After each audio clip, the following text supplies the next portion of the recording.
بسم اللہ الرحمن الرحیم۔ السلام علیکم۔ رات کا وقت تھا، تقریباً 2 بجے کے قریب، جب میں اپنے شوہر کا انتظار کر رہی تھی۔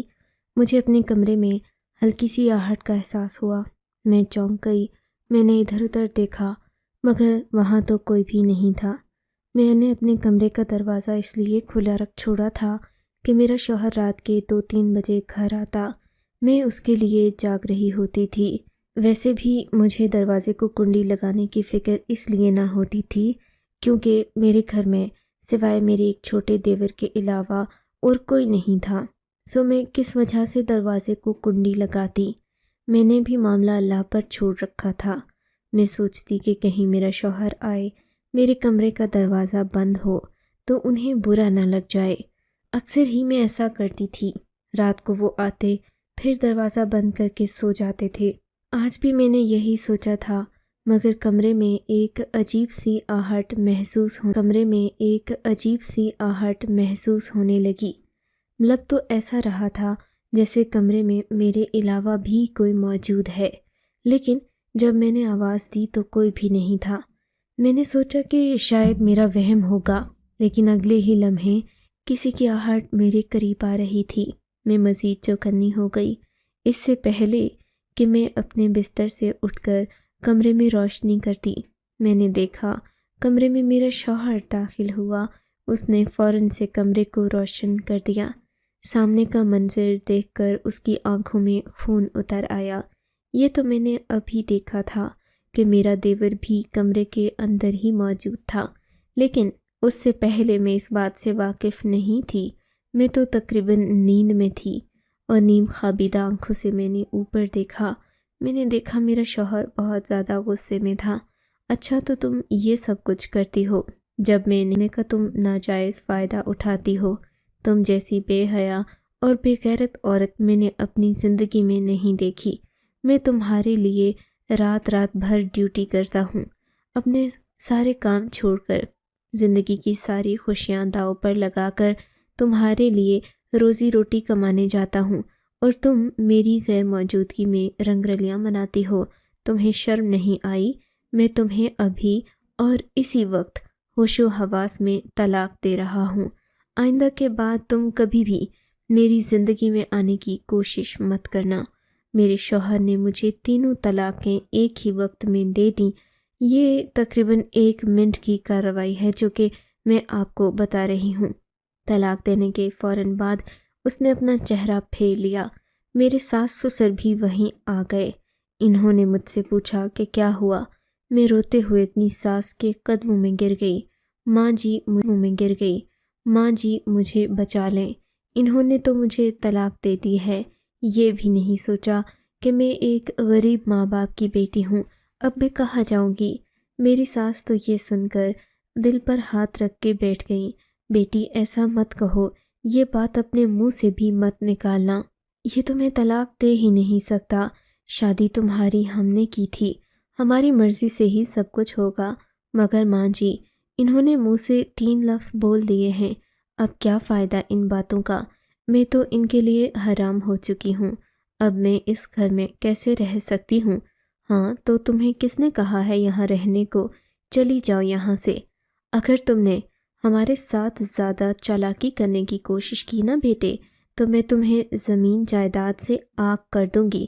دوبارہ ایسی بکواس اپنے منہ سے مت کرنا۔ میرے سسر اور ساس دونوں نے میرے شوہر کو خوب ڈانٹا، اتنا ارادہ بدل لیا۔ اب وہ مجھے طلاق دے کر پچھتا رہے تھے۔ لگتا تھا جیسے مجھے طلاق دینے کی سزا ان کو خود کو مل گئی ہو۔ اماں جان، میں کیا کرتا؟ میں کمرے میں آیا، غصے کی حالت میں طلاق دے دی۔ اب آپ لوگ جو بھی کفارہ کہیں گے میں بھرنے کو تیار ہوں۔ ہاں، کفارہ تو تمہیں بھرنا پڑے گا، یہ غریب ماں باپ کی بیٹی ہے۔ اب کوئی راستہ نکالو کہ تمہارا دوبارہ اس کے ساتھ نکاح ہو جائے۔ ہم اسے کسی صورت بھی اس گھر سے جانے نہیں دیں گے۔ یہ بات سن کر میں کچھ مطمئن ہو گئی تھی، دل کو ایک ڈھارس ملی تھی، کیونکہ میں اس گھر سے ہرگز جانا نہیں چاہتی تھی۔ میرے ماں باپ غریب تھے، ان کو مجھے پالنے کے لیے بہت زیادہ روپوں کی ضرورت پڑ جانی تھی، کیونکہ اب میں ایک شادی شدہ طلاق یافتہ عورت ہو جاتی۔ اور ظاہر ہے میرے لیے ان کو اس گھر سے بھی کچھ کرنا پڑتی، کیونکہ اس پرانے میں رہنا اب شاید ہمارے لیے ممکن نہ رہتا۔ میں نے اپنے ساس سسر کی خوب خدمت کر رکھی تھی، وہ دونوں ہی مجھ سے محبت کرتے تھے۔ انہوں نے مجھ سے یہی کہا کہ ہم تمہارا ساتھ کبھی نہیں چھوڑیں گے۔ میرے شوہر نے مجھ سے ہاتھ جوڑ کر معافی مانگی، کہنے لگے کہ مجھ سے غلطی ہو گئی، میں نے شک کی بنیاد پر تمہیں طلاق دے ڈالی، ورنہ مجھے تم سے کوئی گلہ نہیں تھا۔ تم ایک خوبصورت اور فرما بردار بیوی ہو۔ ایک مرد کے لیے اس سے بڑی خوش نصیبی کوئی نہیں ہوتی کہ جب وہ گھر آئے تو اس کی بیوی اس کا انتظار کر رہی ہو۔ لیکن مجھے پتہ ہے کہ میں نے تمہیں واپس اپنی زندگی میں کیسے لانا ہے، بس تم مجھے ایک موقع دے دو۔ میری ساس سسر یہ دیکھ کر مطمئن ہو گئے اور اپنے کمرے میں چلے گئے۔ یہ سب دیکھ کر مجھے اب برا لگ رہا تھا، بلکہ احساس گناہ ہو رہا تھا کہ کم از کم مجھے ایسا نہیں کرنا چاہیے۔ اب جب کہ میں ایک شخص کے نکاح میں نہیں رہی تو میں اس کے پاس بیٹھ کر کیا کروں، کون سے منصوبے بناؤں اور کیسی زندگی گزاروں؟ تبھی انہوں نے مجھ سے ایک بات کہی جس کو سن کر میں تو حیرت سے اچھل پڑی تھی۔ دیکھو حبیبہ، ابھی یہ بات کسی کو پتہ نہیں چلی، اگر تم کہتی ہو تو ہم درمیانی راستہ نکال لیتے ہیں، تمہارا حلالہ ہو جائے گا، اس کے بعد ہم دوبارہ سے نکاح کر لیں گے۔ اپنے شوہر کی بات سن کر میں حیرت سے انہیں دیکھنے لگی۔ یہ آپ کیسی باتیں کہہ رہے ہیں؟ میں ایسا سوچ بھی نہیں سکتی۔ آپ کے علاوہ میں کسی اور کے ساتھ زندگی گزارنے کے بارے میں کبھی بھی نہیں سوچ سکتی۔ میری بات سن کر وہ پچھتانے لگے اور بولے، دیکھو میرے لیے بھی یہ اتنا ہی مشکل ہے جتنا تمہارے لیے، بلکہ تم سے زیادہ مجھے بہت زیادہ مشکل ہوگی۔ میرے لیے یہ سب برداشت کرنا کیسا ہے تمہیں تو پتہ ہی ہوگا، لیکن میں ایک شخص پر بھروسہ کر سکتا ہوں۔ میں ذرا برابر بھی نہ کبھی حسد اور نہ ہی کبھی غیرت محسوس ہوئی۔ پوچھو کیوں؟ میں نے پوچھا کیوں تو میرے شوہر نے ایک انوکھی بات بتائی۔ کہنے لگے کہ ان کا چھوٹا بھائی دنیا کے ہوش و حواس سے فارغ ہے، اسے دنیا کی خبر نہیں، وہ نیم پاگل ہے، اس لیے وہ اس پر بھروسہ کر سکتے ہیں، اور وہ ہے بھی ان کا چھوٹا بھائی، ان کی دسترس میں ہے، وہ کبھی بھی چاہیں تو اس سے کچھ بھی کروا سکتے ہیں۔ شوہر کی بات سن کر میں نے ٹھنڈی آہیں بھرنا شروع کر دیں تو بولے، تم ذرا بھی فکر نہیں کرو، وہ ویسا ہی کرے گا جیسا کہ اسے میں کہوں گا، تمہیں زندگی بھر کوئی پچھتاوا نہیں ہوگا۔ لیکن یہ بھی تو سوچو، لوگ اتنے گناہ کرتے ہیں، ہم تو ایک صحیح کام کرنے جا رہے ہیں، دوبارہ ایک دوسرے کی زندگی میں شامل ہونا چاہتے ہیں، اگر اس میں ایک قانون کو غلط استعمال کر بھی لیا جائے تو کوئی حرج نہیں ہے۔ یوں میرے شوہر نے مختلف باتیں کر کے مجھے تسلیاں دے کر اس بات پر راضی اور آمادہ کر لیا کہ میں ان کے چھوٹے بھائی سے نکاح کر لوں اور اس کے بعد وہ مجھے طلاق دے دے، جس کے بعد دوبارہ ہم ایک ہو سکتے تھے۔ میں نے اپنی ساس کو یہ بات نہیں بتائی تھی۔ میرے شوہر نے کہا کہ ہم یہ بات کسی کو بھی نہیں بتائیں گے، یہاں تک کہ اپنے ماں باپ کو بھی نہیں، اور اگر ان کو بتا بھی دیا تو وہ خامخواہ پریشان ہوں گے۔ یہ باتیں سن کر میں کچھ بے چینی کا شکار تو تھی، لیکن کیا کرتی؟ ان پر بھروسہ کرنے کے علاوہ بھی میرے پاس اور کوئی چارہ تو نہیں تھا سوائے ان پر بھروسہ کرنے کے۔ میرے شوہر نے مجھ سے کہا کہ میں تمہیں صبح یہ بات بتا دوں گا کہ ہم نے اس پر عمل کیسے کرنا ہے، لیکن اس کے علاوہ تم نے یہ بات کسی کو نہیں بتانی۔ میں نے بھی اپنی زبان پر تالا لگا لیا۔ صبح ہوئی، میری ساس میرے کمرے میں آئی اور کہنے لگی، زندگی تمہاری ہے، تم اسے جیسے مرضی گزارو، لیکن میں یہی چاہتی ہوں کہ تم اسی گھر میں آباد رہو، اور اس کے لیے میرے بیٹے نے کوئی راستہ نکالا ہے، وہ تمہیں اس سے آگاہ کرے گا۔ وہ یہ کہہ رہا ہے کہ وہ بات مجھے بھی نہیں بتا سکتا، لیکن تم تو سمجھدار ہو نا بیٹی، تم اس کی بات مان لو۔ میں تمہارے شوہر کی گارنٹی دیتی ہوں، وہ کبھی بھی کوئی غلط بات نہیں کرے گا۔ جو بھی ہوا کل رات وہ غصے میں ہوا، اور تمہیں تو پتہ ہے غصہ اچھے بھلے ولی کو بھی شیطان بنا دیتا ہے۔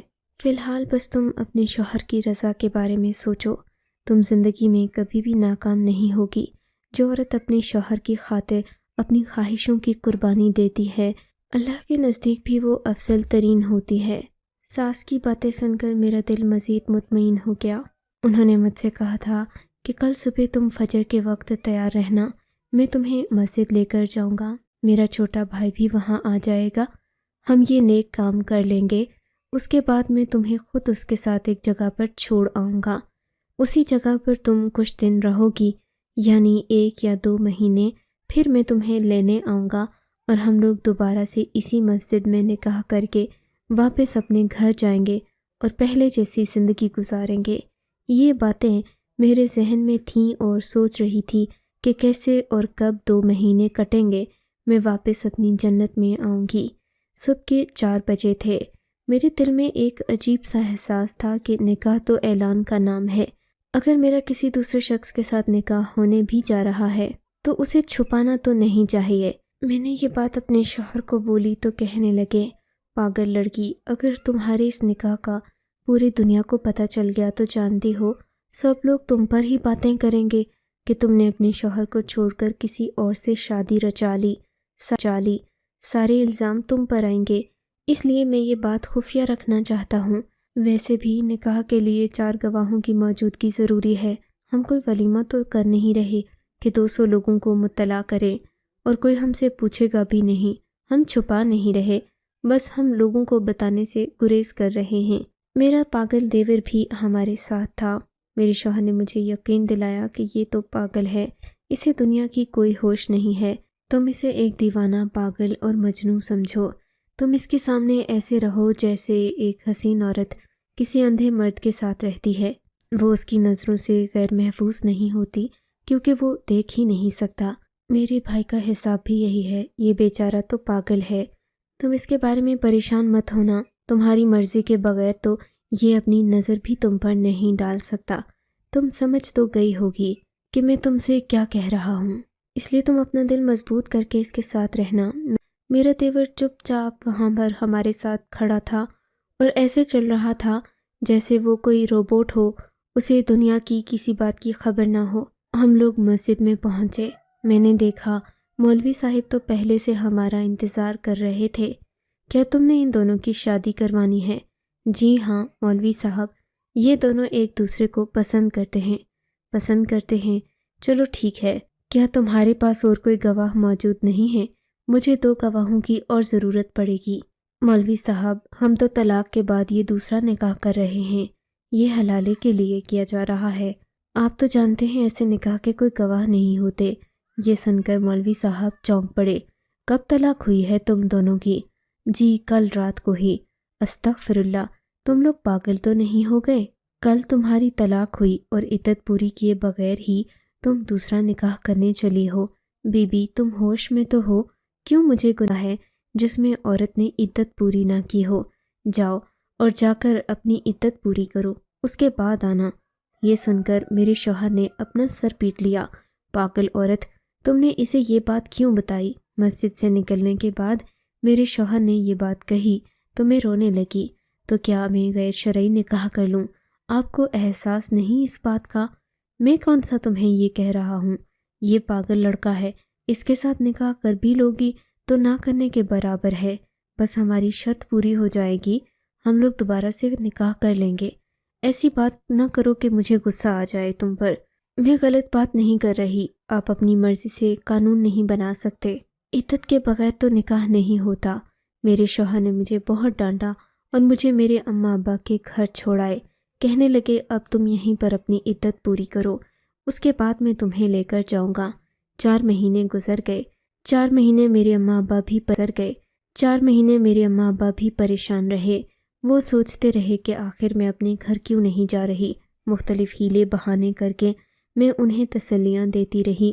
4 مہینے کے بعد میرا شوہر مجھے ماں باپ کے گھر سے لے گیا اور ہم لوگ اسی طرح سیدھا مسجد میں چلے گئے۔ اب کی بار بھی وہی مولوی صاحب تھے، انہوں نے 2 گواہ پہلے سے بنا رکھے تھے، یوں میرا نکاح میرے پاگل دیور کے ساتھ کر دیا گیا۔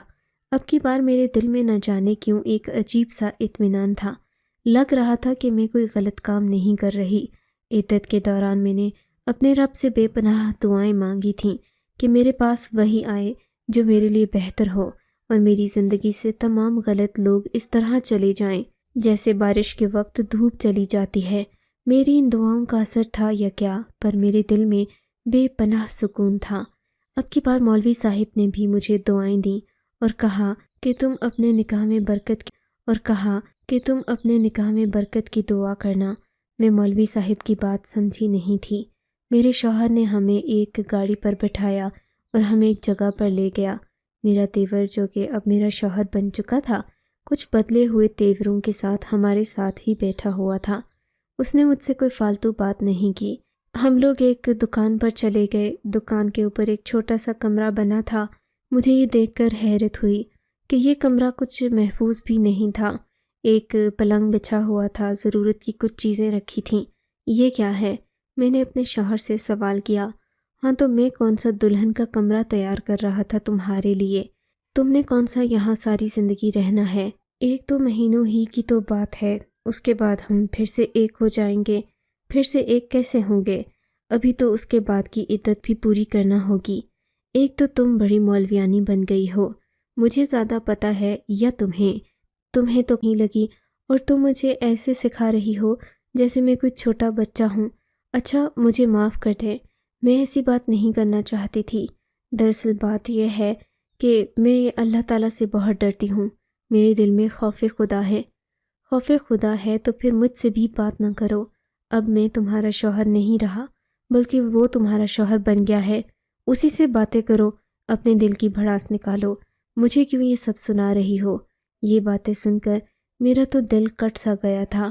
میں سوچنے لگی کہ یہ کتنا بے حس شخص ہے، اپنی ساری غلطی مجھ پر ڈال رہا ہے اور پھر اس سے کنارہ بھی کر رہا ہے۔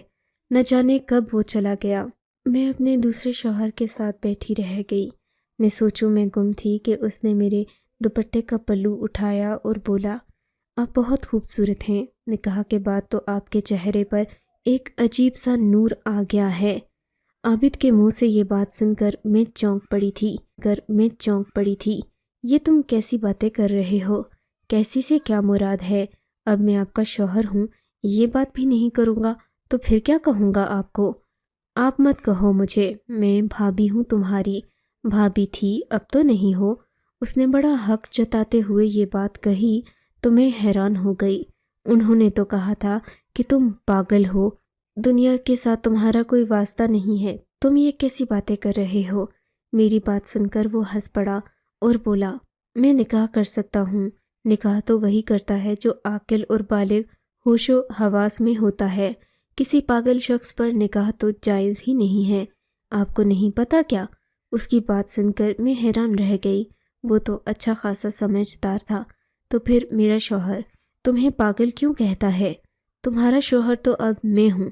رہی بات میرے بھائی کی کہ وہ مجھے پاگل کیوں کہتا ہے، تو اس کا میرے پاس کوئی جواب نہیں لگتا ہوں تو اس میں میرا قصور نہیں ہے، بلکہ ان کی غلطی ہے کہ وہ مجھے سب کے سامنے پاگل کہتے ہیں۔ اچھا تو تم کیا واقعی میں پاگل نہیں ہو؟ نہیں جی، میں نے تو آپ کے لیے ایک الگ کمرہ بھی لے رکھا ہے، ہم لوگ اس میں رہیں گے۔ وہ کمرہ نہیں بلکہ ایک گھر کی بیٹھک ہے، اس کا دروازہ باہر کی طرف کھلتا ہے، کسی قسم کی کوئی مداخلت نہیں ہے۔ میں نے وہ کمرہ 2-3 دن پہلے دیکھا تھا، کرایہ بھی مناسب ہے، آپ کو فکر کرنے کی ضرورت نہیں۔ میں ان شوہروں میں سے نہیں ہوں جو بیوی کا زیور بیچ کر اپنے گھر کا خرچہ چلاتے ہیں۔ اس کی باتیں سن کر میں ہنس پڑی۔ یہ تم کیسی باتیں کر رہے ہو؟ تم تو ایک آدمی جیسی باتیں کرتے ہو۔ تو آپ نے کیا مجھے بچہ سمجھ رکھا ہے؟ اس نے عجیب سی نظروں سے مجھے دیکھتے ہوئے کہا، نہیں بچے تو نہیں، تمہاری عمر اچھی خاصی ہے، پر میرے شوہر نے مجھ سے ہمیشہ یہی کہا کہ تم ایک چھوٹے بچے ہو، تمہیں دنیا کی ہوش نہیں ہے۔ ہاں تو ظاہر ہے، وقت کا تقاضا تھا، میں لڑکیوں کے ساتھ ایسا ہی رہتا ہوں جیسے مجھے کچھ معلوم نہیں، پر اب تم ایک لڑکی نہیں میری بیوی ہو، میں تمہارے ساتھ شریف بن کر کیوں رہوں گا؟ یہ بات سن کر مجھے عجیب سا لگا۔ ہمیں یہاں رہتے ہوئے 2 دن ہو گئے تھے۔ میں یہی کوشش کرتی کہ وہ زیادہ تر گھر سے باہر رہے اور میرے سامنے نہ آئے۔ ایک دن اسی طرح بہانہ بنا کر میں اسے گھر سے بھیج رہی تھی، دیور جی اب آپ گھر سے چلے جائیں، ہمارا اتنی دیر ساتھ رہنا صحیح نہیں۔ یہ سننا تھا کہ اسے غصہ آ گیا۔ اس نے دروازے کو زور سے بند کیا اور بولا، تم مجھے دیور کہنا چھوڑ دو، میرا تم سے نکاح ہوا ہے، کوئی مذاق نہیں ہے۔ آئندہ کے بعد مجھے شوہر جیسا رتبہ دینا اور مجھے آپ جناب کر کے پکارا کرو۔ بدتمیزی مجھے پسند نہیں۔ تم سے محبت کرتا ہوں، اس کا یہ مطلب تو نہیں کہ تم جو مرضی آئے منہ میں کہہ دو۔ اس کی بات سن کر میرا تو کلیجہ پھٹنے کو تھا۔ میں نے فوراً گھر کا دروازہ کھولا اور باہر نکل گئی۔ وہ مجھے آوازیں دیتا پکارتا رہ گیا، لیکن مجھے ایسا لگ رہا تھا کہ میرے ساتھ دھوکہ ہوا ہے۔ مجھے اپنے شوہر کی دکان کا پتہ معلوم تھا۔ میں مختلف لوگوں سے پوچھتی ہوئی ان کی دکان پر پہنچ گئی۔ میں نے دیکھا وہاں پر ایک اور عورت بھی تھی جو کافی حسین تھی اور میرے شوہر کے ساتھ یوں کھڑی تھی جیسے انہیں برسوں سے جانتی ہو۔ اسے دیکھ کر میں نے فوراً اپنے شوہر سے پوچھا، کون ہے یہ عورت؟ مجھے آپ نے کہا تھا میرا بھائی پاگل ہے، وہ تو ہوش و حواس والا ہے، ایک سمجھدار مرد سے بھی زیادہ پختہ سوچ کا مالک ہے، اور آپ یہاں پر کھڑے اس عورت کے ساتھ رنگ رلیاں منا رہے ہیں۔ اس عورت کے ساتھ یہ بیوی ہے میری، دوبارہ اس کے بارے میں کوئی بکواس نہ کرنا۔ دیکھو زرین، میں نے تمہیں کہا تھا نا کہ میرے بھائی کو پاگل بنا کر اسے گھر سے لے کر بھاگ گئی ہے۔ اب ہمدردیاں سمیٹنے اور تماشے لگانے آئی ہے یہاں۔ میں اسے بالکل بھی پسند نہ، میں تو شروع سے ہی تم سے شادی کرنا چاہتا تھا۔ یہ باتیں سن کر میرے سر پر جیسے آسمان گر پڑا۔ میرا دل دہل گیا۔ کتنے سنگ دل ہو آپ! آپ نے میرے لیے اتنا بڑا جال بچھایا، مجھے ہی بدنام کر دیا۔ تم ہو ہی اسی قابل۔ میں نے تم سے کبھی محبت نہیں کی، اب یہاں سے چلی جاؤ، تم میرا کچھ بگاڑ نہیں سکتی۔ یہ الفاظ جیسے میرے دل کو چیر گئے تھے۔ میں وہاں سے روتی ہوئی واپس آئی اور اپنے ہی شوہر کے گھر کو اپنا ابدی ٹھکانہ سمجھنے لگی، کیونکہ اب مجھے اس بات کا یقین ہو چکا تھا کہ وہ مجھ سے محبت کرتا ہے، ورنہ میرے شوہر کے کہنے پر مجھ سے نکاح کبھی بھی نہ کرتا، کیونکہ وہ مجھے بتا چکا ہے کہ اس نے مجھ سے نکاح میری محبت کی وجہ سے کیا، اپنے کسی بھائی کے دباؤ کی وجہ سے نہیں۔ مجھے بہت خوشی ہے کہ میرا دوسرا شوہر غیرت مند اور بہادر ہے، جھوٹا یا منافق نہیں، کیونکہ ایک جھوٹا شخص دشمن سے بھی زیادہ نقصان دہ ہوتا ہے۔ آپ کو اگر یہ کہانی اچھی لگی ہے تو اس ویڈیو کو لائک کیجیے، اور اس طرح کی مزید کہانیاں سننے کے لیے ہمارے چینل کو ضرور سبسکرائب کیجیے۔ کہانی سننے کا شکریہ۔ آپ سے ملاقات ہوگی اگلی ویڈیو میں، تب تک کے لیے اللہ حافظ۔